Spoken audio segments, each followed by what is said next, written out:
Hello again, folks. Good to see you. Today we're going to take a look at one of the virtues inside our third unit. That broad unit is camaraderie, which is a general disposition or attitude of trying to get along with other people. And one of the virtues that a lot of people are probably familiar with is friendship. Okay, so let's talk a little bit about this. If you choose to write about that, there's some good readings in our modules to look at, to think about friendship. Friendship hopefully is something that we've all experienced in our lives, both as a friend, someone who's receiving friendship, and also giving friendship. So let's take a look at it quickly, okay? So I did go to a dictionary definition, okay? That's always a good place to start. You do not have to put this in your essay, but it's, a dictionary definition is never a bad idea. So a friend is a person attached to another person by feelings of affection or personal regard, or a person who is on good terms with another, okay? Then there's also a dictionary definition about friendship, okay? Those are not the only ones you have to use. You don't have to use any of the definitions, but I just use those dictionary.com ones, okay? So let's take a look. And I'll tell you, having done this assignment before with other students, I think it's going to be better off if you keep the essay on true friendship, positive friendships. Sometimes in this essay, I get people, especially if they're having trouble with friendships at the time, and this essay becomes a bashing of friendships that have failed, or people who were not really friends but pretended they were friends. So the essay becomes kind of bitter and angry and talking about, well, those are fake friends. And the whole essay kind of has a negative tilt, okay? So I think you're going to be better off if you keep it oriented towards the positives, the true friendships you've had, okay? So first off, friendship is more than just mere acquaintances or colleagues. The disposition to be friendly with people can include the people we kind of run into at work or at the supermarket or in our daily lives, but we're not really friends with them. We're just kind of friendly with them. That's not a bad thing. If we have a general disposition or attitude of friendliness towards people who we just kind of see, at the post office or the supermarket or whatever, that's not a bad attitude for a variety of reasons, and that usually leads to people who have lots of friendships. But friendship is more than just acquaintances, okay? And personal friendships are not solely defined by blood or family or tribe. That's actually part of the idea. It's kind of natural for the most part for us to be friendly with people with whom we share blood. So family members, but like in the old days, they'd call like your tribe, okay? Often friendships are formed around mutual interests or goals. If you think about the friendships you have as if you're a student right now, a lot of the friendships you formed probably when you were younger, and they're because you like the same sport or you like the same activity, or you're in the same class and you like the same movies and TV shows or whatever it was, and that's kind of where they form. Strong friendships help develop mutual concern for the other's well-being. So this is where sometimes people are like, yeah, well, I've had some friends and they stabbed me in the back. Then they're not really a friendship. It's not really a true friendship. Real friendship means I care about you. I want your well-being, okay? Aristotle, the famous Greek philosopher, he talked about three different types or levels of friendship. And in one of them, he said, they're friendships of pleasure. And he said, so a lot of people form friendships around pleasure. So think about like you were playing baseball or you like the same TV shows or movies or whatever when you were little, and you're like, okay, that's like a connection. There's nothing wrong with that, okay? Aristotle also talked about friendships of utility. So, like I'm friendly with the person who works at the supermarket. I see, when I go to grocery shopping, I see several the same people sometimes. I say hi to them, okay? The woman who works the post office in my town, how you doing? Chat with her. It's a friendship of utility, okay?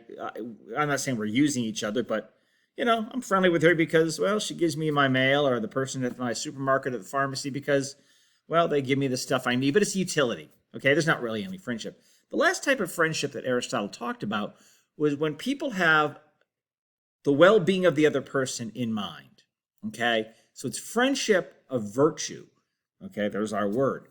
We both want the good. We're both searching for the good, and real friendship is based on that, okay?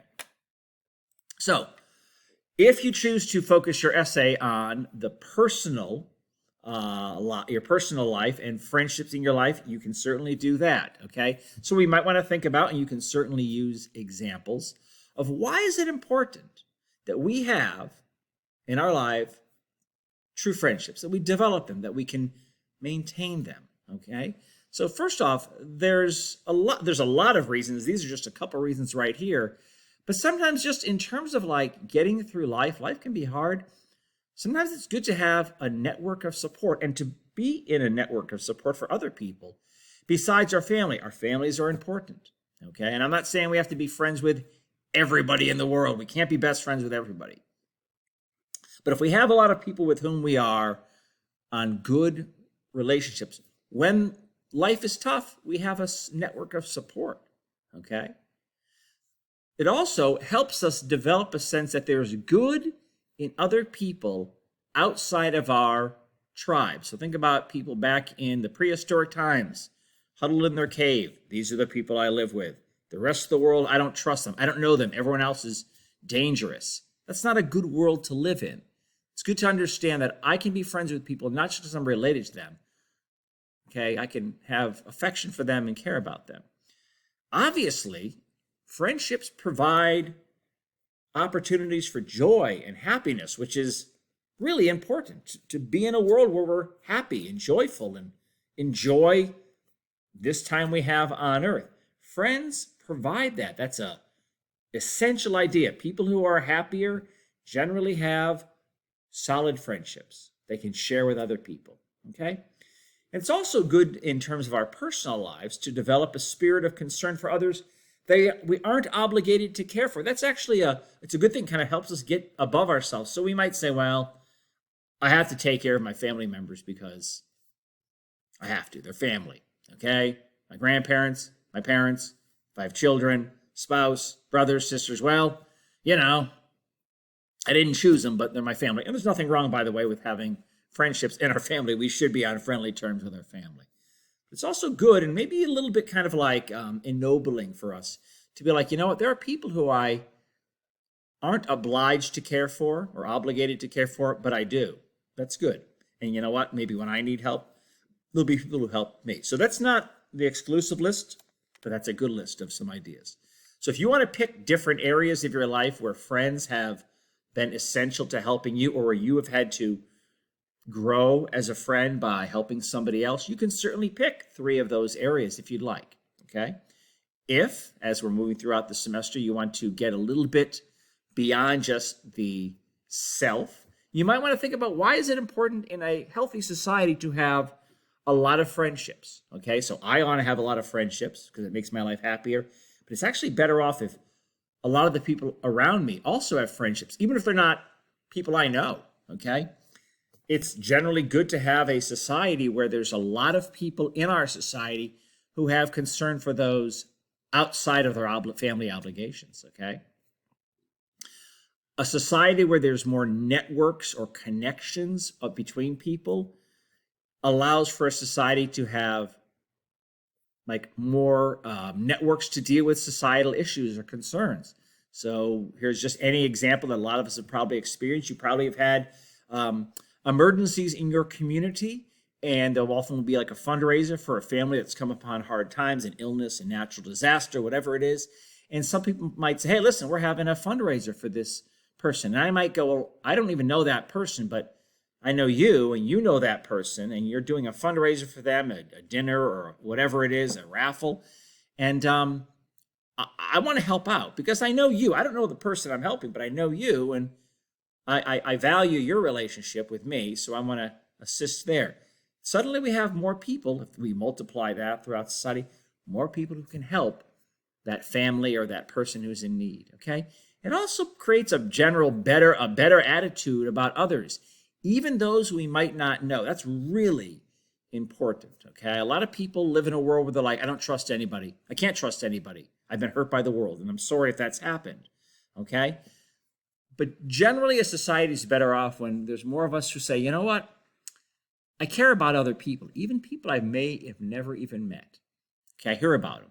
I want to do something about them. Okay? And if you choose to elevate the essay a little bit more, why is friendship important in a democracy, in a republic like we've been talking about this semester? Well, if we individually are exposed to more genuine or real true friendships, we are more likely to believe in the principle of democracy, that the people should have a say over the election of our leaders and the direction of our country. That is really important, okay? If I have the general attitude that I don't have any friends, or I have like one friend, and everyone else is terrible and rotten, I don't trust anybody, I am not going to want to participate in our democracy. Why do it? I don't trust anybody. Everybody's out for their own good. It's terrible. Why even vote? Everyone else is rotten. Me and my one friend, we're good-hearted people, but everyone else stinks. That's the attitude a lot of people have, okay? Another area, and some of these ideas we're going to talk about intolerance as well. If I have a lot of friendships in a democracy, I am more willing to accept the wins and losses of elections. I'll tell you right now, I have friends who have different political attitudes than me. Good friends, people I really care about, okay? In some cases, I've been friends with them for decades because I'm older, okay? When my candidates in elections win and I can celebrate, that's great. But even when my candidates lose, I can think, you know what? I know that friend I have my candidate lost the election, but I know the person, some of the people who voted for that person who won.